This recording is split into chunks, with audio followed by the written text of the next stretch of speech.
Aastal 2026 on meil erakordselt suur rõõm alustada Südamekooli 20. tööaastat taas sünniga koos Kris Kärneriga. Ja nii nagu Kris oma Istoprotsendis ja ka teistes podcastides ja striimides tavatseb, räägitakse küll tõsiseid asju laual, delfiin on seal. Samas ei tohi võtta elu liiga tõsiselt. Üritagem kuidagi moodi saada ikkagi sabarõngasse 3. tund seltsimehed. Nüüd hakkab pulli saama. Nüüd hakkab pulli saama. Hobustel oli söögi vahetund. Me siin vaatame kurvalt vastla kuklaid, mida me ei söö, eks. Niisiis Eesti Laul. Kuni hobustel söögi vahetund oli Maria Indira Muruter. Kas sa rääkisid Kris Kärnerile, mida sina nägid Eesti Laulu koha peal Unibet Arenas? Jaa. Nii, mis sa nägid? No ma näitasin talle oma TikTokiga ikkagi. Ja mis seal oli? Siis ühesõnaga algas sellest, et esimene laul oli mega hea, koha peal vähemalt, aga Kris ütles, et salvestuses ei olnud nii hea. Joho. Jah, aga et koha peal oli väga hea. Ja siis kõige iroonilisem osa on see, et kõik ütlevad, et mitte keegi ei hääletanud Vanilla Ninja poolt ja siis, kui nad võitsid, siis neist kõik tõusid püsti ja kõndisid minema. Ja siis ma ütlesin, et noh, et edu neile selle varjamisega või kuidas nad nagu varjasid seda, et kõik tõusid ja läksid ära. Aga jah. Sina nägid ülekannet? Ma vaatasin ülekannet, aga ma vaatasin justkui teist poolt ülekandest. Et ma nagu algusest ei vaatanud, põhjus väga lihtne. Ma ütlen ausalt, ma unustasin ära, et Eesti Laul käib. Ja siis ma kogemata saatasin peale, vaatasin, väga hea. Et jah, mitte isegi tahtlikult, ütleme nii. Aga enne kui Eesti Laul nüüd toimus, siis selle eelnevalt, siis ma ei tea mitu nädalat varem vaatasime kusjuures striimis, kuulasime justkui need lood ära ja siis minu 3 lemmikut olid Keter Jaani, siis oli see Olli ja siis oli veel see Glitcherik ja Max, et noh, need olid minu 3. Meie mees. Meil oli täpselt oma jope, meil oli sama pingerida, kus juures ma võin öelda, et üldine rahvalemmik Keter Jaani, kes ei läinud ära näiteks Aktuaalse kaamera ajal, vaid ta oli kogu aeg rahvaga, ta suhtles, pildistas, andis autogramme. Keter Jaani suutis mind lepitada tõsiasjaga, et ta ei pääsenud Eurovisioonile. Tema tantsutüdrukud meie lastelaagritest, meie Südamekoolist pärit, nagu me avastasime, Jo Kristiina ja siis Vahvi Karoliina ja Elisabeth. See oli nii tohutult suur avastus, meil on Kristiinasid ka, tohutult suur avastus, et me oleme siin Eestis nii põimunud, nii seotud oma vahel, et tegelikult ei ole väga suurt vahet, kes võidab, oma on oma. Ja oli korraks selline sutsaki just sellepärast, et koha peal sa näed, et ei ole eufooriat, vaid on minema kõndimine. Nad suutsid selle ilusti ära mässida, bravo ETV.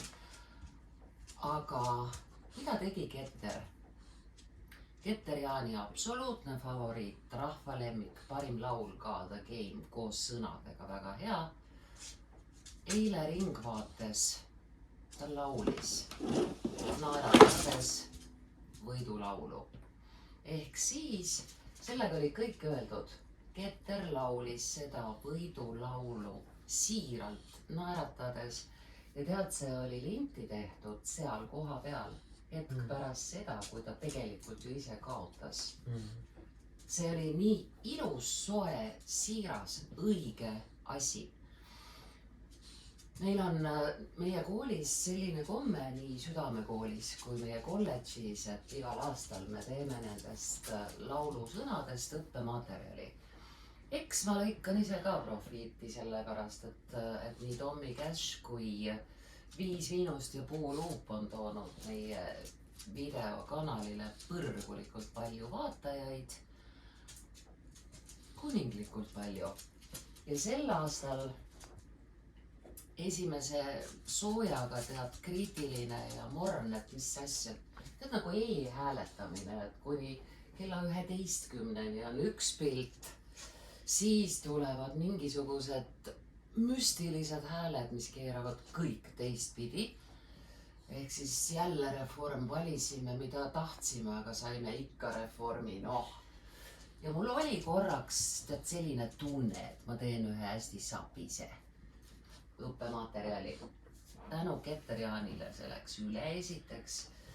Ja teiseks õppematerjali telg saab olema Nublu Kesselaiu Mambo, mille saatel lihtsalt sa pead tantsima, mille sõnad on viimase peal poeesia, Nublu, Sam, Reket, Genka, Saatpalu. Nad on nii võimsad poeedid, et romaanikirjanikud, palun vaadake, kuidas väikese mahuga ära öelda kõik asjad. Nii et on öeldud. Nii et tänu Ketterile tuleb pealugu minu jaoks Nublu. Siis analüüsime selles õppematerjalis Eesti laulude kõigi sõnumeid, warrior, slave, yo-ho ja nii edasi. Ja ma sain järsku aru, et nii pisikesel riigil nagu Eesti ei ole seda luksust vastanduda, kritiseerida, surnuks sõimata. Kris, mismoodi sina saad hakkama sellega, kui sind keegi salvab, kommenteerib sind tundmata, sõnumisse süvenemata? Kuidas sa teed seda? Ma ei tea, kas ma peaks võib-olla ütlema, et oi, mul on halb või valus või... Noh, vaata, suures pildis kellel ikka meeldib, kui talle halvasti öeldakse või temaga ei nõustuta. Et alati on ju lihtsam, kui sinuga alati nõustutakse. Aga kuna ma ise olen nii kriitiline inimene väga tihti kõige ja kõigi suhtes, siis paratamatult ma tunnen ise, et ma olen sellega justkui kõik ära teeninud, kui mulle seda vastu tehakse. Karma is a bitch. Võib ka nii öelda jah, et aga kui ma endale midagi luban, siis ma arvan, et ma pean seda teistele ka võimaldama või lubama, et selliseid olukordi näiteks, kus ma ei tea, käin või kustutan kuskilt kommentaare, see peab olema mingisugune väga spetsiifiline juhus ja üldiselt see on selline juhus või noh, mitte üldiselt, vaid see ongi selline juhus, kui keegi nagu sõna otseses mõttes spämmib. Et noh, ta paneb seal mingi õhtuga mingisugune või tunni ajaga paneb mingisugune 10-20 võib-olla midagi sellist. Et sa näed kogu aeg üks ja seesama nimi ja lihtsalt taob minna. Et kui me räägime näiteks mingisugustest sotsiaalmeedia postitustest. Et otseülekande vahendusel see üldiselt käib kiiremini, et noh, seal lihtsalt mingi käib perse ja aga just nagu sotsiaalmeedia mõistes, kui me räägime mingisugusest videost või mingisugusest reaalsest paragraafist, mis on nagu justkui poliitiline vaade, siis no seal on ikka selgelt seal peab olema mingi spämm tekst, mis mind peaks või paneb nagu justkui kustutama, aga see on, ma arvan, et see on äkki 2 korda terve selle viimase poole aasta jooksul. Ma isiklikult peatselt 60 mehed lugesin viimati netis kommentaare siis, kui ma televisiooni otsesaates olin külaline seesugusel saatejuhil nagu Alex Lepajõe. See oli ammu. Ja ta viskas mind otsesaates mu eneseraamatuga, sest ma ei allunud talle. Pärast seda ma lugesin küll kommentaare stiilis, mis sa naerad. See oli nii kurb. Lepajõe läks nii endast välja, viskas mind minu enda raamatuga ja kommentaarid pärast seal all ei rääkinud üldse, miks Murutar ei allunud Lepajõele ja mis toimus, vaid olid umbes sellised, et mine koju lapsi kasvatama, Paana Liits. Rohkem ma ei ole seesuguseid asju lugenud. Kuidas sinu põlvkond kommentaaridega majandab? Kes kirjutab neid ja kuidas sinu põlvkond sellest üle saab, kui seal tegelikult asi ikka väga julm on. Mul on olnud väiksest peale kogemus sellega, et keegi ütleb halvasti, keegi teeb midagi halvasti, siis mind ei häiri. Kui ma postitan midagi, siis ma tean, et inimesed, kõikidele see ei meeldi nagunii. Ja kui sealt tuleb tagasi seda, siis see on täiesti fine. Ma ei hakka mitte kellegagi kommentaarides vaidlema või kaklema. Ma olen nagu davai. Mida ei saa öelda Emily kohta. Emily on minu eest kakelnud TikToki kommentaarides. Emily filmib meid praegu. Aga osad inimesed võtavad rohkem hinge seda, et mis nad netis näevad ja mis neile öeldakse. Aga kui ma olin 13, 12 ja ma sain kommentaari külahoor, mingid siuksed asjad, ma tegelikult istun nagu oma süütuse otsas ja olen perega ja mängin lauamänge, aga täiega tõmban ringi, kui ma nagu 6. klassis olen, nagu see on lihtsalt nii absurdne, et ma ei ole kunagi seda mitte ühtegi asja hinge võtnud endale. Eks seal on, kergem on hinge mitte võtta ka, kui sa tead, et see vastab. Siis ei ole nagu üldse mingit küsimust. Minu puhul on lihtsalt ühe asja toon välja, et ma olen võib-olla natukene siuke, ma ei teagi, kuidas öelda, retsidivist või. Et mulle meeldib selles võtmes endale nagu, ma ei tea, ma ei saa öelda, et nagu haiget teha, aga minul on vaja lugeda. Ja mina loen. Ja Nemad loevad. Mulle võib-olla see on nagu negatiivne. Või nagu see tihtilugu ongi siuke, et üldiselt ikkagi 50-50. Pooled kiidavad takka, pooled ütlevad, on rumal. Aga mulle meeldib lugeda lihtsalt sellepärast, et see avab mulle mingisuguseid asju, millest ma ise ei saa aru. Et isegi kui seal on mingisugune, ütleme, et 50% nendest, kes on nagu siis negatiivselt meelestatud, isegi kui sealt see 90 või 95% on täielik mäda, siis on seal mingisugune mingi näputäis inimesi, kes võib-olla toovadki mingi asja välja, mille peale ma mõtlen, et okei, võib-olla selles suhtes tal tegelikult on õigus. Aga nüüd, kuidas ma saaksin või siis see panebki mõtlema, et okei, et kuidas ma saan ennast nagu selle mõtte puhul parandada. Poliitikute ja presidendi meeletust vastupanuvõimest rääkides juhtis Kris meil siin eelmises tunnis tähelepanu sellele, et on tööjaotus. Nii et ühest küljest antakse tippudele see pool tundi, kus ta ennast kokku korjab ja uuesti kannikese värskena lahvatab. Teisest küljest on sul muide siis, kui sinust saab senaator Kris Kärner, on sul siis ka niisugune tööjaotus, et nii nagu isegi Root Productionis ja Tuuli Roosmaa meeskonnas, üks inimene on siis Raipe Nokia vaeseke, kes loeb metoodiliselt kommentaarid üle ja selekteerib sealt just selle välja, mis sa praegu ütlesid, et aga tal oli natuke õigus ka, aga sa ise ei pea siis enam seda tegema. Üleüldiselt rääkides, et milline on minu tiim, võib-olla ma avan seda külge natukene, et tegelikult see terve see tiim või selle ülesehitus on selline, et olen mina ja justkui vabatahtlikud, et tegelikult ei hakka valetama, et meil palgatööd ei ole. Et on vabatahtlikud, on inimesed, kes on käinud, mõni minuga on käinud seal pea juba varsti 9 aastat, 8 aastat, ütleme onju.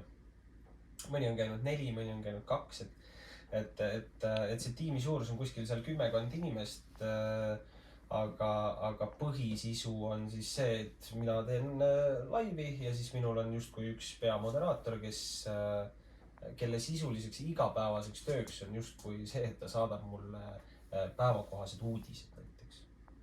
Et ta teab suures pildis, mis mind huvitab, mis justkui meid huvitab ja siis ta enam-vähem nopib need kokku, et ei ole mõtet lugeda, et mingit spetsiifilist, et ma ei tea, oletame, et näiteks Värskas, ma ei tea, sai vesi otsa või et mingit siukest, ütleme, et nüüd ei mõtle üldse halvaga, aga mingisuguse väikse koha spetsiifilist muret, vaid pigem ikkagi on sellised asjad, mis justkui olenemata sellest, et kus me asume, võiksid meid mõjutada või huvi pakkuda. sest noh, kahjuks meeldib see meile või mitte ja siis, kui ma seda laivi teen, siis see laiv ju justkui on üle Eesti, et mõni vaatab Tallinnast, Tartust, Põlvast, Raplast. Ma sinu tiimis olles lükkaksin sinu nutika nina ette praegu uudise sellest, et Eestis on ümbertegemisel relvaseadus. Jah, on. Ja just see on asi, mida sa võiksid kajastada, sest vaata, mis oli hommikul Miskis raadiojaamas, äkki Skys või. Arutasid saatejuhid, et kui me tahame ikkagi päriselt Eestit kaitsta, oma kodu kaitsta, et siis me peaksime päriselt relvastuma, me peaksime päriselt olema siil. Siilist on praegu nii palju, nagu sa väga hästi tead, et on õppused siil, mis tähendab terve Eesti relvastatud. Aga terve Eesti relvastamine tähendab siiski ka seda, et igas ökokogukonnas on jahimees, sõjamees, relvalubadega inimesed. Kuidas sa suhtud? Eks me seda sinu striimis kuuleme, kuidas sina suhtud. Aga kuidas sa päriselt suhtud sellesse, et rahva käes on palju relvi? No, kui me räägime sellest Ameerika stiilist, siis ma päris nii nagu ikkagi ei lepi. Et päriselt igaüks, olenevalt osariigist on ju, siis Ameerikas on, et on osariigid, kus on need leebemad õigused, on osariike, kus on vähem leebemad. Mõnes kohas nõutakse justkui kohalikku relvaluba, mõnes kohas mitte, et neil on justkui see siis mingisugune amendment right on ju, kanda relva või omada relva on ju. Et kas kõigil peaks see võimalus või õigus olema, ma pigem kaldun arvama, et päris kõigile peaks, aga samal ajal ma arvan, et see relvalubade tegemine sellisel määral või nagu sellisena, nagu ta täna on, ta on ebamõistlik, et ma arvan, et see peaks olema, ma nüüd ei saa öelda, et lihtsustatud, aga ta ei pea olema justkui nii spetsiifiline, et ta täna on vastavalt relvale on spetsiifiline, et sul on selle relva kandmise õigus või selle relva omamise õigus, sul on selle relvaga õigus ainult tegeleda. Et kui inimesele on ikkagi usaldatud relvaluba, siis eriti veel, kui see on näiteks jahirelv, siis miks tal ei peaks olema õigust ka kanda näiteks või omada kodus ka näiteks käsitulirelvana püstolit või midagi väiksemat kaliibrit, et kui tal on juba suurema kaliibri õigus nagu justkui olemas, on ju. Ohvitser Anu Pahkal. Te teate teda praegu põhiliselt šamanjankana, aga ta on siiski Eesti esimene naisohvitser ja tal on üks väga täpne põhimõte. Relva tohib kanda see, kes on suuteline seda relva kaitsma. Bingo.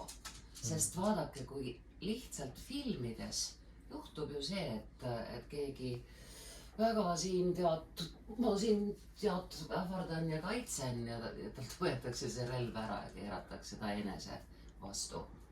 Jah, loogiline, et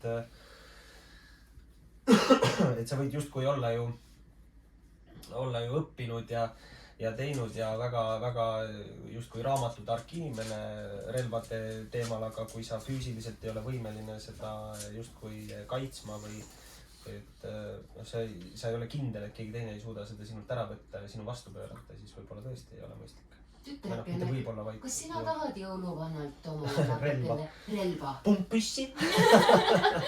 Väike vaka. Kus nagu ma näen pointi relvaloa omamiseks, kui päriselt mul on tunne, et ma olen ohus või miski võib ohustada mind või minu perekonda. Aga et ma ei ole kindel, et ma suudaks kasutada seda, isegi kui mul oleks. Ja igas perekonnas ei pruugi olla kõik vaimselt kohal inimesed. Nii et kui sul pole kindlat kohta, kus seda hoida või turvata, siis on nagu relvakapp. Jah, no mu bossil see on, aga ma nagu enamus ameeriklastel küll seda mul ei ole nagu, mis ma ei tahaks, et Eestis juhtuks. No, ma arvan ka, et Ameerika näide võib-olla ei ole nagu kõige mõistlikum, aga kuna me lihtsalt kahjuks või õnneks, ma ei tea, kumb see nüüd on jälle, aga me asume ja elame siukses kohas ja meie ümber on sellised naabrid, siis ja meid on justkui nii vähe, siis ma arvan, et me peaksime ikkagi olema alati valmis, aga noh, nüüd on küsimus on ju, et kuidas seda teha, millised on need reeglid, mille järgi me nüüd mängima hakkame, on ju. Et kas me tahame, et juhtuks midagi sellist, nagu on kuskil seal mängufilmis Klass, kes on näinud, on ju, kus oli see koolitulistamine justkui, on ju. Me oleme mänginud oma noorte stuudioga Viljandi koolis, me tuuritasime oma etendustega ja mängisime koolis, kus lasti paar kuud varem õpetaja maha. Jah, see oli juba... See oli ammu. Jaa, see on ikka väga ammu, jah. See oli 2000. Ma isegi ei mäleta, aga see oli tõesti ammu. Jah, aga mida... Jumal tänatud, et ei uuesti olnud selles. Mida me oleme märganud Ameerika kogemuses, kes läheb ja tulistab oma klassikaaslasi ja tõmbab neid terve rea maha, on koolikiusamise ohver sageli. Ehk siis see tõsine teema ju ka Eesti koolides, igas koolis seda esineb, kes on koolikiusamise ohver, kes on ise kiusaja, sest tal on kodus asjad väga lappes. Ja see koolikiusamise ohver 90% juhtudest ongi see, kes lõpuks võtab isa relva ja ütleb, mis ta asjast arvab. Jah, see kuldreegel on see, et kiusatavast saab üks varem või hiljem saab ise kiusaja. See on kuldreegel. Kui tõenäoliselt hakkab Eestis lähitulevikus toimuma samasuguseid asju poliitikas nagu Ameerikas, ehk siis Kennedy ees, Charlie Kirki järel. Eestis ei ole tuku seda veel juhtunud, et oleks maha tõmmatud siin senatoreid ja presidente kabrios. Mis päeval see juhtub? Loodame, et ei juhtu. Muidugi sellega on, ma usun, et sa mäletad, ma nüüd aastat ei oska öelda, aga kunagi ju isamaalane oli ju, kes tulistas Keskerakonna liidri pilti. Jaa, pilt läks kokki. Jah, pilt läks katki, jah. See oli seal kuskil lasketiirus, kellegi vist väidetav sünnipäev oli olnud või midagi. Aga see on siuke ajalooline asi rohkem. Et loodame, et ei juhtu tõsimeeli, sest ma arvan, et esimene inimene, kelle poole vaadatakse, olen mina mingil põhjusel, aga... Suuvärgi pärast. Suuvärk, mis iganes, jah, aga see selleks, et tõsimeeli loodame, et siukest asja ei juhtu, kas või kuna mida rohkem on erimeelsusi, tänapäeva internetimaailm on selline, et kõigile näidatakse ainult seda sisu, mida see inimene justkui läbi selle telefoni tahab saada. Ja kui meil on kaks erinevat poolt, siis tahame või me ei taha, siis see justkui kogu aeg liigub üksteisest kaugemale ja üks hetk lihtsalt ollakse nii kaugel, et enam ei leita seda keskosa. Ja kui keskosa ei leita, siis see on ju väga, väga tõenäoline, et see võib muutuda füüsiliseks, vahet ei ole siis, mis relvi kasutatakse. Miks Charlie Kirk tegelikult maha lasti? Neid igasuguseid vandenõuteooriaid, kui neid võib nii nimetada, on... Sinna maale, et naine korraldas. Just. Ja see on ka üks väga suur... Et just kui ta oli mingisugune väidetav FBI või CIA asset kuskil ja ühesõnaga neid vandenõuteooriaid on meeletus koguses, et võtta üks ja viska teist, et kõige lihtsam on lihtsalt öelda, et oli inimesi, kellele ei meeldinud tema sõnavõtud. On justkui see kõige lihtsam vastus. Aga jah, neid igasuguseid teooriaid on meeletus kogus ja keegi tahab seda karpi avada, siis võtke ainult Reddit või mingisugune Twitter lahti ja sirviga ainult minna. Tõenäoliselt ei pea väga pikalt otsima. Mis on selles mõttes siiski mõnevõrra vajalik teadmine, sest analoogselt Chris Kerneriga Charlie Kirk ikkagi väga self-made man, väga populaarne, sama põlvkond, puhas leht, uus hingamine, uus tuul, tulevane pah. Risk on suur, mees, risk on suur. jah, risk on suur, aga noh, ma ei tea, kas see on nüüd vihje, et kas äkki ma leian, et minuga võib midagi juhtuda. Või ma sain praegu valesti aru no küsimusest. ütleme nii, et kõige sagedamini inimene sureb omaenda voodis. Jah, ma olen öelnud korduvalt, kusjuures ka eile õhtul ütlesin laivis, et kui minuga midagi juhtub või et ma justkui olen ennast ära tapnud, siis uskuge mind, ma ei tapnud. et klippige ära, ma ei tapnud iseennast ära. Et ma olen nagu korduvalt seda juba tegelikult siin valimiste ja kõige muu käigus nagu noh, justkui seda nalja teinud. Aga ma loodan, et päris nii hulluks asi ei lähe, et inimesed ikkagi, kuigi siin noh, selgelt viimaste päevade näitel on justkui tuleva aasta Riigikogu valimised alganud, siis ma tahaks loota, et see üks Riigikogu koht ei ole väärt rohkem kui inimelu.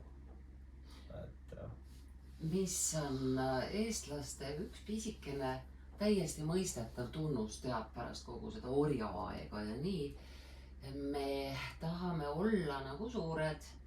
Ehk siis, kui praegu seoses Epsteini failidega järjest uued nimed paljastatakse, minu enda jaoks õhuahmimise hetked olid Deepak Chopra ja Sadhguru.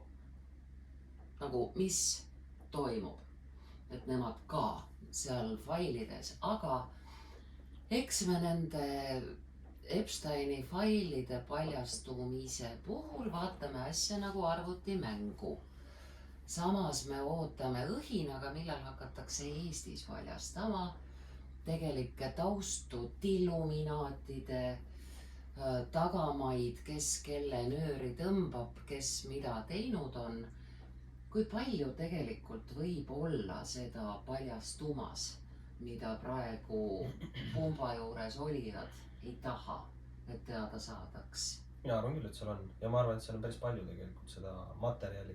Nüüd küsimus on, et noh, kas see on nüüd sarnane Epsteini failidega, et kas seal on mingid lapsed või midagi sellist mängus. Noh, ma arvan, et tahaks loota, et see nii hull ei ole. Pigem seal on ikkagi rohkem, ma arvan, et on raha. Raha on see, mida rohkem, et mingisugused tagatubade diilid, mingisugused, et kuuled, et teeme nii ja siis sealt me saame nii. Et ma arvan, et see on pigem rohkem selline ja ma arvan, et kui on sinna nagu justkui noortena juurde segatud minusugused tüübid, kes nagu tulevad, et miks te nii teete, see on jama, et teeme nii, sest rahvas tahab nii, et miks me võtame ära selle, kui me saame, ma ei tea, selle jätta, et see 30-40 000 ju me ei pea ju rahvalt koorima. Ja siis öeldakse, et ei, see ei ole teie asi umbes. Võige arvata, et ei olnud võetud nuppu vist. Et noh, millestki see kindlasti ju tuleb, kuhugi see peab välja jõudma. Ja noh, ma arvan, et suuremas pildis jällegi tänasesse poliitika maailmasse minu hinnangul on ikkagi, see on välja kasvanud tänane see põlvkond, kes seal justkui tipus on. Need on kas nõukogude inimesed või siis nende järeltulijad või nende sõbrad või nende, ma ei tea, sõprade lapsed. Et seal on ikkagi hästi selgelt minu hinnangul need nomenklatuur. Jah, ja seal on justkui ikkagi hästi palju neid punaseid, kes mulle nagu justkui ei meeldi. See on... Ja läbi selle siis ma lisan sinna juurde, et noh, kui see kogu aeg käib, noh, ma ei saa öelda, et päris perekonnaliikmele, aga ütleme nii, et sõpruskonnal edasi, siis justkui kindlasti jäävad sinna mingisugused saladused, mingisugused mälestused, keegi kuskilt midagi teab, keegi kuskilt kellelegi midagi on kunagi andnud. Et noh, midagi kindlasti. Kui sa enne ütlesid, et sa olid nii-öelda valgel poolel. No jah, ma olin valge pool, see tähendab lihtsalt koalitsiooni. Kui sa olid koalitsiooni poolel ja sa ikkagi tõstatasid mingi probleemi ülesse, noh, et miks me nii teeme. Ja sulle vastati, et see on juba otsustatud, et me ei tee nii. Siis kes see nemad olid, kui sina pidid olema osa otsuses, siis kes see nemad olid, kes ära juba otsustasid? No justkui igal fraktsioonil, ehk siis koalitsioon meie näitel oli Reformierakonna fraktsioon ja Isamaa fraktsioon. Nendel mõlemal on oma juht, ehk siis fraktsiooni juht. Meie puhul oli see Kaspar Kokk ja Reformierakonna puhul Toomas nime on võlgu. Ja Kapp, Toomas Kapp. Ja noh, ega üldiselt siis tegelikult see peaks välja nägema niimoodi, et justkui mõlemad inimesed saavad kas siis linnavalitsuselt või siis ise mõtlevad välja, räägivad omavahel nagu justkui need liidrid kokku ära. Et okei, et teeme siis sellised asjad või siis saavad linnavalitsuselt juhtnöörid ehk siis abilinnapealt või linnapealt. Ja siis minnakse siis oma fraktsioonidesse, räägitakse läbi, tullakse konsensusele. Et jah, me oleme sellega nõus ja siis lihtsalt öeldakse, et selge nüüd siis tuleval volikogu koosolekul me siis hääletame kõik koos selle poolt. Noh, nii ta justkui peaks käima, aga kuidas poliitikas kipub minema on see, et üldiselt neid otsuseid ei tee mitte siis fraktsioon või kõik saadikud, vaid seda kipuvad tegema justkui ühed juhtival positsioonil olevad saadikud, kes lihtsalt ühel või teisel viisil on see neile kasumlik või mõistlik kiirelt läbi suruda. Vahet ei ole, see isegi ei pruugi olla nende isiklik kasu, vaid kellegi teise kasu on talle kasu. Näiteks, aga see ei pruugi ka seda olla, et seal võib olla lihtsalt, et teeme selle kiirelt ära ja siis see on, et võimalikult valutult ja kiirelt saaks mingisuguse järgmise või ülejärgmise või üle-üle-ülejärgmise asjaga tegeleda. Et see ei pruugigi olla alati justkui majanduslik kasu või midagi sellist, et see võib olla lihtsalt, et on vaja üldse jõuda kiirelt üle kivide ja kändude üldse 3., 4. või 5. teema juurde. Et jah, see on siuke, ma ei tea, Tartu näitel nii on lihtsalt. See tekitab taas selle küsimuse ka praegustest poliitikasse tulnud blondidest naistest, tähendab tipp-poliitikasse tulnutest. See on tegelikult üliäge vaatepilt, kuidas on Pärnu linnapea Padari naine, eks Kristel Woltenberg, kuidas blond nagu haldjas, kuidas Isamaa Tallinna tippfiguur Riina Solman, kes ühes raamatus, millega ka sina saad, nimetab ennast võilill läbi asfaldi prao. Inger Lanna, kes on elus kõike kogenud, samamoodi Sandra Laur, järjest kuhu sa ka vaatad, tõstavad pead blondid naised. Mis märk see praegu on, et järjest tulevad nii-öelda blondiinid võimule? Mis see on? Ma ei tea, ma arvan, et visuaalselt seal on lihtsalt on siuke, et me oleme harjunud otsima mingit justkui punast lippu, vaata nagu need härjad või et sa näed seda punast ja siis sul jääb silm või pilk jääb seisma ja ma arvan, et see justkui blondide naiste fenomen on mõneti sarnane sellele, et see tegelikult, ma arvan, et ei ole ainult, tegelikult ju ei ole kõik poliitikud, naispoliitikud blondid on ju, lihtsalt nad kipuvad rohkem silma jääma sellepärast, et ma ei tea, siis kas siis nad on ilusad või siis lihtsalt blondidega seostub mingisugune, ma ei tea, justkui halb asi, et nad väidetavalt nagu on rumalad või just mis iganes on. Aga ma ei tea, suures pildis ma arvan, et kõik on mulle, ma ütlen ausalt, Riina Solman väga meeldib. Nii palju, kui mina temaga suhelnud on, väga sõbralik, emalik, siuke tore naisterahvas. Ja kui mul olid siin ka mingisugused lahkhelid Tõnis Lukasega siin mingi aeg tagasi, siis temaga rääkides ta tõmbas justkui enda mingisuguseid mõtteteri või võrdusmärke enda justkui siis ma ei tea, kuidas seda öelda, noorusaega või algusaega, kus siis temal olid probleemid, mis ta nimi on, see, kes nüüd Eesti 200 see Eesti Lauri Hussar? Ei, see Tarva?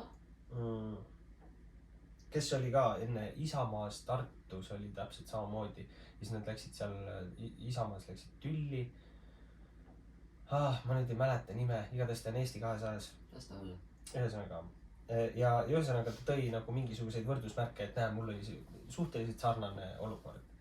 Ja nagu temaga oli selles suhtes oli nagu tore rääkida. Ja kui Tallinnasse otsiti justkui linnapead, siis ma tegelikult saatsin talle ka sõnumi, et minu meelest geniaalne oleks panna teid linnapeaks lihtsalt sellepärast, Isamaad kogu aeg peetakse kui siukseks, noh, ma nüüd ei saa öelda, et misoküünseks või naistevihka erakonnaks, sellepärast et justkui konservatiivid seda väidetavalt on.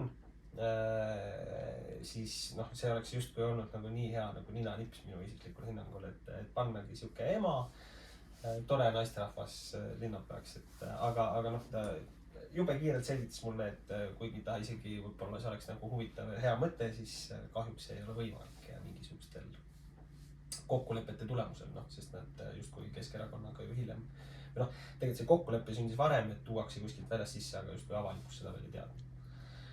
Mul igasuguste kokkulepete, tülliminekute, erakonna vahetamiste, kiuste on selline tunne, et on puhta lehe aeg. Ja minu jaoks need heledad naised kuidagi on nagu lootuskiir.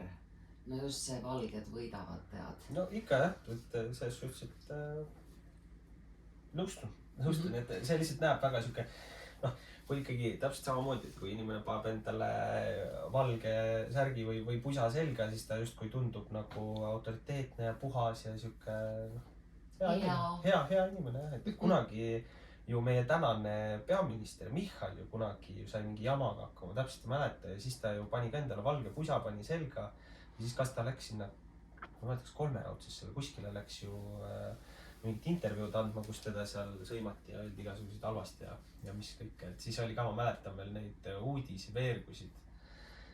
Et näe, vaata, nüüd on hunt lambanahas, et on pannud endale valge pusa selga, et näidata ennast kui puhta inimesena või midagi sellist. Aga noh, sellest on ka juba, ma arvan, üle 10 aasta võib-olla. Vot. 10 aasta pärast.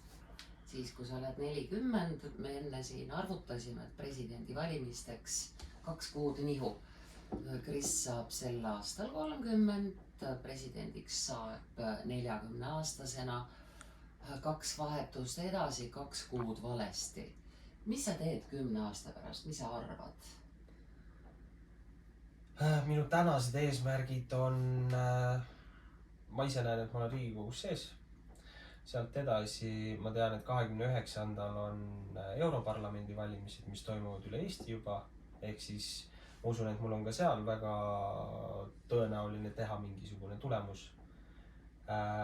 Ja noh, 29. siis see on ka 5 aastat, siis on juba 34. Noh, siis on juba küsimus, et kas ma sellel hetkel tunnen, et noh, kas minusugusel on võimalik midagi päriselt teha või mitte. Ma arvan, et seal on nagu see otsustuskoht. Et ma arvan, et nii kaua, kuni ma ikkagi mul süda tuksub, siis ma arvan, et ma ikkagi jätkan selle noh, ma nüüd ei tea, kuidas seda öelda, et seda tõrviku kandmist Missiooniga. Või missiooni jah, et mult on suht palju küsitud ka, et miks sa seda nagu teed või et otseselt nagu raha sul nagu vaja ei ole, on ju. Sul on nagu sotsiaalmeedias, sul on nagu vaatajad, kõik asjad on sul olemas, on ju. Miks sa seda teed, noh? Sul ei ole seda vaja. Siis ma ütlen, et tegelikult ei olegi, aga mulle meeldib, noh. Mulle meeldib. Maria Indira Murutar suvatse kirjeldada Kris Kärnerile, mis teda ootab ees Brüsselis. Me oleme seal käinud, Europarlamenti uurinud, seal sõdade ja Euroliidu ajaloo muuseumis käinud. Mis ootab Krissi Brüsselis? Et kui Kris praegu sinna läheks? No ja 29 on see valimine ja siis ta valitakse ja valitaksegi. Ja mis teda seal ootab nüüd siis? Päris hea söök vähemalt. Ma midagigi positiivset just. On ei ootamas. Et ma nii väga sellest poliitiku poolest ei tea, aga maja oli ilus. Parlament nägi uhke välja. Söök oli päris hea. Ja... Iiu. Ja väga palju politseid on. Nagu väga palju. Ükskõik kus sa oled, sa kogu aeg kuuled, et sa sõidab mööda. Ühtlasi saab inimene Brüsselis aru, kui väike ta on. Seal Europarlamendi ees on vahet pidamata mõni miiting, mõni meeleavaldus, mõni pikett. Tulede ja viledega, muusikaga ja tantsudega, seda, toda, kolmandat. See ei huvita ei meediat ega parlamentääre. See on päris õpetlik. arvad sa, et aastal 2029 Euroopa Liit vapsi alles on? Siin on jälle, kes on selle poolt, kes on selle vastu. Ma arvan, et me oleme, ma jälle pooleldi kaldun kõrvale, aga ma arvan, et või nagu mina isiklikult justkui olen olnud Euroopa Liidu pooldaja. Lihtsalt, sest ma olen nagu, ma isiklikult olen nagu justkui seisukohal, et me oleme väga palju sealt võitnud. Nüüd kui jah, need viimase aja mingisuguseid, ütleme, et mingi võib-olla viimased mingi 5, võib-olla 10 aastat vaadata on ju, siis on tekkinud nagu järjest rohkem siukseid negatiivseid küsimusi, et miks meil on vaja X riigist immigrante, miks meil on vaja tegeleda mingisuguste X rohehullustega, mitte et me peaksime nüüd, ma ei tea, kõik pekki saatma ja ma ei tea, põletama rehve. Aga noh, ma arvan, et ikkagi rahakotile hakkavad ka mingisugused asjad ja samamoodi me keerame enda majanduse või võime vähemalt keerata ja ma arvan, et mingil määral oleme ka keeranud seetõttu, et elektrihinnad ja kõik muud ettevõtetel on mured läbi selle rohehulluse on ju. E-piim läks pankrotti, tead? Täitsa crazy. Et viimasel ajal justkui sealt on nagu tulnud ka väga palju nagu negatiivset. Ja noh, muidugi meie suur ju, kuhu meil kõige rohkem viimasel ajal raha on kulunud, on ju meie see uhke raudtee, Rail Baltic. Sa tulid sellest üle Südamekooli, sõidetakse üle 11 viadukti, mis lähevad mitte millestki üle. Ja nii jäänudki. Tuleb see raudtee, ei tule. Ja isegi kui peaks tulema siin kuni 30-ndani, siis nii palju, kui ma viimasel ajal olen meediat lugenud, siis ega Läti seda ei saa valmis 30-ndaks, nii et... Ma nägin ka seda, kas mitte trahvi või midagi sihukest ei pidanud saama. Väidetavalt küll jah, aga selles suhtes kokkuvõttes, keda nad trahvivad iseennast. Tegelikult see on ju ikkagi suuresti, ikkagi valdav enamus sellest on Euroopa Liidu raha, mis on suunatud riikidele ja siis iga riik paneb siis mingi oma osa juurde. Et kui nad teevad selle riigile trahvi, siis sisuliselt nad trahvivad ikkagi iseennast, sest see riik on ju ka Euroopa Liidus.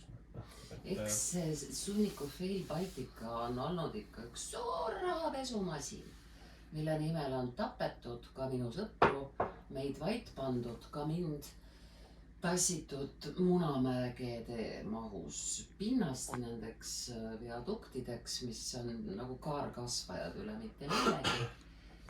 Ja me oleme selle kõik ilusti alla neelanud. Mina näiteks arvan, et Eestil ei ole vaja karta seejuures immigrante. Siga külm on. Nad ei tule ju siia sellepärast, et minnakse sinna ikkagi, kus on suured abirahad, mõnus kliima. Nõustun, et ma igaks juhuks nagu ütlen, et seal ei olegi nagu kuivõrd nagu see probleem, et oi, et nüüd tuli mingisugune võõrkeelne või et oi, nüüd tal on natukene teistmoodi nahk, vaid pigem on kartus selles, minu kartus selles, et hakatakse, kuidas ma ütlen, seatakse, ettevõtted seavad endale, nende jaoks on kasumlikum, kui nad kasutavad võõrtööjõudu, sest nad neile saavad vähem palka maksta. Ja seal võib tekkida olukord, kus Eesti inimene võib jääda tahaplaanile. Tal ei tekitata enam kohta. Praegusel ja siis ta võib justkui nagu välja liikuda. Ja talle tundub, et ukrid või siis kes iganes pagulased sõita välja tööturult. Selles suhtes, et kas me nüüd hakkame neid nagu välja ajama, mõtled? Ei, selles suhtes ma ka ei mõtle, aga et kui kaugele me sellega nagu läheme, on ju. Et lihtsalt meil Märjal ehitatakse näiteks kortermaju. Täiesti teine teema jälle, aga mul meeldib lihtsalt rääkida, siis on päev. Seal ehitatakse kortermaju ja kõik need kortermajad, mis on ehitatud sinna viimase, ütleme, et mingi 3-4 aasta jooksul on ugride poolt ehitatud.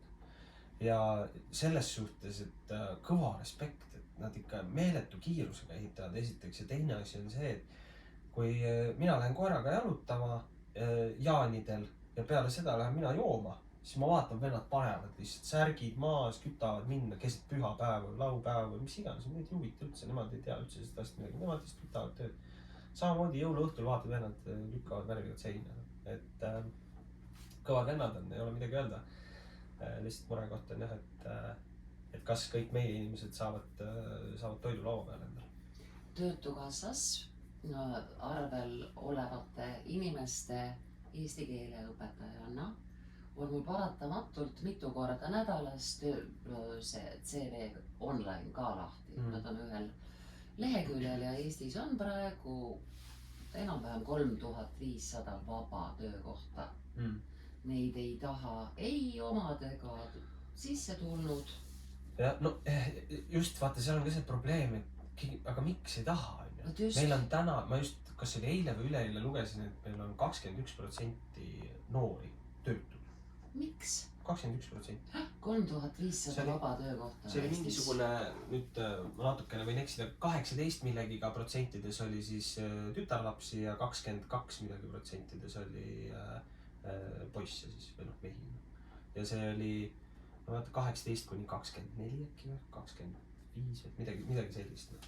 Oli see nii-öelda noorte siis vanusegrupp, mida seal siis justkui presenteeriti. Et 21% millegi. Aga miks? Ja samal ajal on kõrval on mingisugused numbrid või väidetavad numbrid, et üle 60% on noori on kõrgharidusega. Miks on nii? Mina olen töö, mina ei tea. Ma tahtsin küsida selle kohta, et võib-olla ma tundun nagu mingi naljakas, aga miks meil või miks firmadel on õigus maksta nendele vähem palka? Kas lihtsalt sellepärast, et nad ei oska keelt või et nad ei oska keelt? Kõige lihtsam vastus on see, et sest valitsus on nii otsustanud. Nad võivad maksta nüüd mingisugune 75% või 70% või midagi sellist. Aga mis see täpne summa võib olla, ma ei oska öelda. Ja aga kuidas nad võtavad endale selle õiguse, et nendele võib vähem maksta? Selle asja nimi on tööturu solkimine. Jah, kui seda tehakse massiliselt, saab sellest norm. Jah, ongi. Voh, emme teadis. Scam. No, nagu Eesti laul. Nii, aga oota, millest me alustasime, et ma tegelikult natuke läksime vist mööda või? Ei läinud, me oleme väga pihtas. Okay. MC juhib vahepeal tagasi. Me olime teel sinuga koos Brüsselisse, mis on tegelikult tüüpiline konverentsränne, eks meil taevas on kogu aeg täis ju lennukeid, mis viivad tööle, toovad töölt, mis toovad NATO omasid meile Ämarile ja Tapale ja viivad pärast tööpäeva lõppu tagasi. See on nii harjumuspäraseks kujunenud. Mida ma alati mõtlen siis, kui eestlane õiendab, et nüüd tulevad mingid kollased, mustad, sinised, ühesõnaga võõrad siia, siis ma küsin eestlase käest, kust sina tulid, lilleke? Kust sa, lilleke, siia said? Eestlane ise on sisse rännanud üle Uuralite. Eestlane on olnud uhke selle üle, et ta on olnud viiking ja siktuna alla andnud tead rootslastele peksa. Ja ta on olnud uhke oma rändrahva juurte üle. Miks siis nüüd äkki teised ei tohi rännata, ükskõik kas tegemist on sõjapõgenike, töörändega, kui sul endal ei ole ette näidata kõigi alade inimesi. Loomulik ju, et nad tulevad mujalt. Et ma olen Vishen Lakiani ehk siis Mindvalley meeleoru bossiga Filipiini juurne eestlane, aga abielus eestlaste isa. Olen selles mõttes ühte lootust, mis on jälle naiivne, et tuleb see riigipiirideta ja rahvaste ja rahvuste vastandamiseta maailm varem või hiljem. Ühe asjaga ma nõustun selle puhul, aga mul on nagu teine pool ka, et ühtepidi ma nõustun, et võiks olla see vastandumine justkui võiks ära kaduda. Aga teistpidi, mis jällegi mulle meeldib, lihtsalt personaalselt mulle meeldib, on see, et kultuurid säilivad.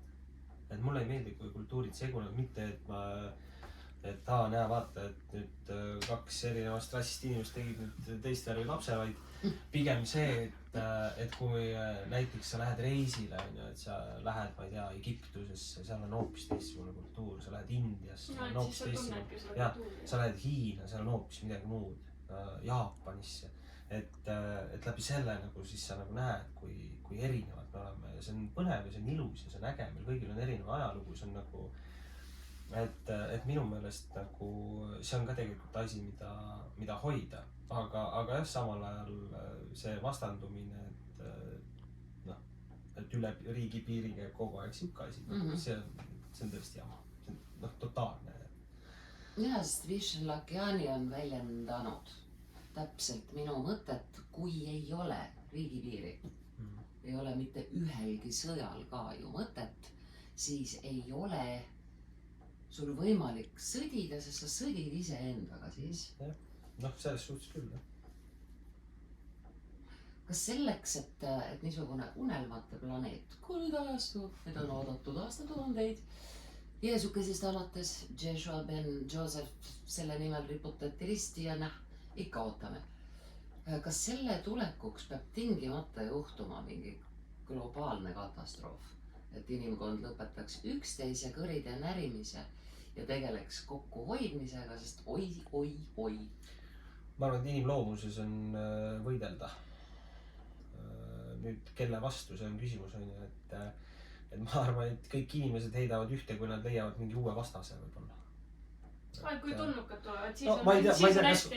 Ma ei tea, kas ma nagu nii kaugele läheks, aga jah, et ma arvan, et see ühine eesmärk ühendab, kui leitakse midagi sellist, mis on justkui nagu nendest riikidest nagu suurem või midagi sellist. Et noh, aga noh, see tihtilugu tõenäoliselt või on tõenäoline, et see võib olla ka mingi katastroof. Meil planeedi seisund praegusel hetkel lakkamatud kummalised orkaanid, maavärinad, vulkaanipursked, mis prognooside järgi teadlased on väitnud, pigem sagenevad. Ehk siis me oleme oma planeedi juba keeranud nii tuksi, et tegelikult see planeet ise hakkab inimest raputama mõistuse juurde, et aitab nüüd, teeme aitab või muidu. Kas sina oled mõnikord öösiti, näiteks kell 3 lakke vaadanud ja mõelnud, püha jumal, me oleme selle planeedi enam-vähem ära tapnud? Hakka valetama. Ega väga ei ole. Et mul on, ma ei tea, võib-olla ma olen siis, ma ei teagi, ma ei oskagi, kusjuures ma ei olegi niimoodi mõelnud, et kui halvasti meil on. Ma pigem nagu proovin mõelda, et meil on nagu just hästi. Et noh, räägitakse igasuguseid õuduseid, et on kliimasoojenemine või kliimamuutus on nüüd vist õigem sõna, on ju. Et kliima justkui on nagu muutunud, inimesed, ma nõustun, et igasugune see mingi Hiina tööstus näiteks ja muudes, noh, ma ei tea, kas saab öelda, et vähem arenenud riikides, vaid pigem nagu need, kes ei lähe justkui nende kliima rohenõuetega kaasa, et siis noh, see on ikkagi meeletu, mis toimub, on ju. Ka see betoon ja kõik selle tootmine ja et see on nagu õudne. Aga kuna see ei ole, kuidas ma ütlen, nii lihtne on selga pöörata ja näha, et seda just ei toimu. Keerad kell 3 öösel teise külje ja... Väga lihtne, et lihtsalt sest justkui on toimunud tõesti igasuguseid maalihkeid, värinaid, tsunamisid, seda kõike on toimunud, aga see nagu justkui toimub ära ja siis kohe nagu unustatakse. No kuskil midagi oli stress olla. Su algoritm on vist teine, et sul tuleb vist kogu aeg teine asi nii palju peale. Võib-olla ka jah, aga jah, tihtilugu ta nagu kipub nagu kuidagi ära kaduma kuskile. Nagu kogu aeg juhtub midagi, siis lõpuks vist ainult ja jälle. Või siis kui midagi juhtub, siis on vaja poliitiliselt asi kuidagi kõrvale pöörata, siis on vaja tekitada uus Chris Kärner, kellest on hästi palju rääkida. Ja siis see eelmine teema justkui kaob ära, et... No mis nafta saab otsa või tühja temaga, aga vaadake Chris Kärner. Et tead, ma ütlen ausalt, ma ei ole väga palju sellele nagu mõelnud, sest võib-olla ma olen, ma ei tea, väiklane või rumal või mis iganes, aga ma leian, et meie Eestis kahjuks oleme see ja tegelikult need otsused, esiteks neid otsuseid tehakse mujal ja kolmandaks seda peaksid juhtima siis justkui need kõige suuremad reostajad. Et jah, me võime olla sõnaga abiks ja me võime justkui näidata nagu, et näed, tehke ka nii, aga samal ajal ma arvan, et me ei saa ikkagi enda majandust ja muud ära tappa. Üks, mis kindel, mitte midagi ei saa tagasi pöörata. Ehk siis edasi. Kui on vestluspartneriks nii inspireeriv ja oma jope nagu Kris Kärner, eks maagi siis ju mõtlen, et oi, aga äkki ma tahaksin, kuni ma veel kõlban, telesse jälle tegema otsesaateid, neid üleriigilisi striime, vanakooli omasid. Ja ma saan aru, et ei, edasi, mitte tagasi. Et samamoodi ei taha sina ju ka tagasi 10 aastat, 20 aastat varasemasse Kris Kärneri vakku 10-aastaseks. Mis tehtud, see tehtud, jah. Ja igaühel meil võiks olla see töö, mida tehes sa tõusedki kell 4 mõnuga ja sa tahad tulla voodist välja ja teha oma väikeseid tegusid. Minu pisikene räpane saladus on see, et ma ikka endiselt kooliõpetajana ka kirjutan raamatuid. Ehk siis... Nii räpane. Täiega. Siuke väike patt. Ehk siis kirjutamisel on Andrus Aus Emersoni ja tema eaka mops Potsuga raamat, kus koer vaatleb inimest ja maailma. Trükikotta on minemas Jahtlaevast Ksenia raamat, aga Kris Kärnerile kinkimisel on niisugune teos 12 inglit, mis on minu ja Piia Padari ühistöö. Need 12 inglit on abordilooted. Piia tuli minu juurde, et jutustada oma 12 abordist. Raamat läks suureks kätte ära. Ehk siis tulid erinevate naiste ja meeste lood. Siin on poliitikuid, siin on õpetajaid, kultuurijuhte, rokkareid, kes jutustavad oma lugusid. Miks on läinud nii, nagu on? Kui see on juba kirjas, siis see on ära olnud. Millal sinu raamat sünnib, Kris Kärner? Ma arvan, et siis, kui ma kunagi ma teagi, poliitika seljatan äkki. Nii. Aga kuna see on, ma loodan, et mitte nii pea.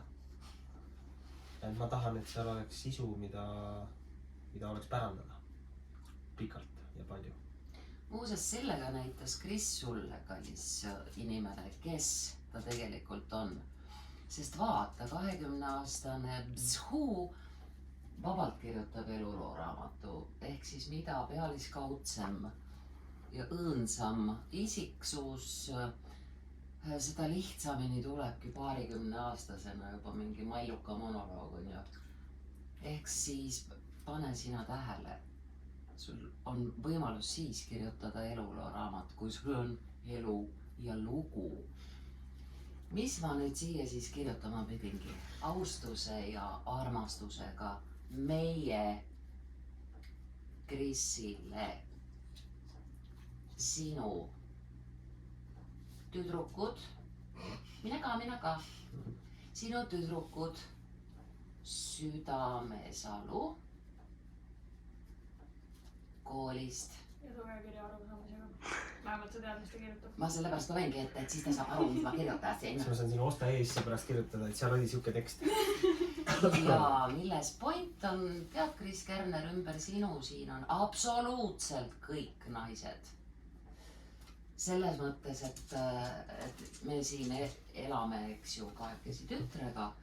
Meie külalised on alati tüdrukud, Emily ja teised. Meie 3 kassi on tüdrukud. meie koer on tüdruk ja meie 3 hobust õues on ka tüdrukud, nii et lööki on järelikult mul. sa said vägevalt hakkama sellise naiste karja äraveenmisega, et sa oled oma. Niisiis. minul on olnud väga tore 4 tundi. Oli nii palju või? Küll jah, kell 3 sõitsid kell 3 siia.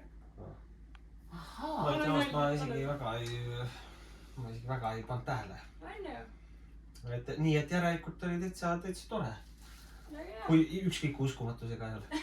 See oli ettearvatav, sest kuivõrd meie noored on mulle ammu juba presonud Chris Kärneri metoodikat võtta asi kontrolli alla, normaalse mõistusega inimeste kontrolli alla.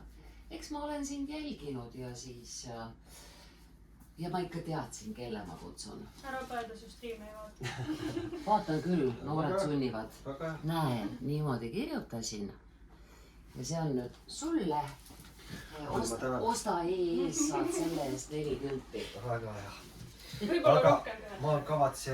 ma kavatsen seda hoida pikka aega ja siis kunagi loodame, et sellest 40 saab juba rohkem. Ja siis ma pärandan selle edasi. Saagu Krisil palju lapsi, kellele pärandada. Jah. Aitäh sulle. Aga palun, ja mul oli väga meeldiv, väga maitsev pitsa oli ja loomad on toredad ja Meie ka. Teie olete ka, Siia sinna. Ei. täitsa. Ma ei ütlenud. Aitäh. Aga palun, edu, tšau.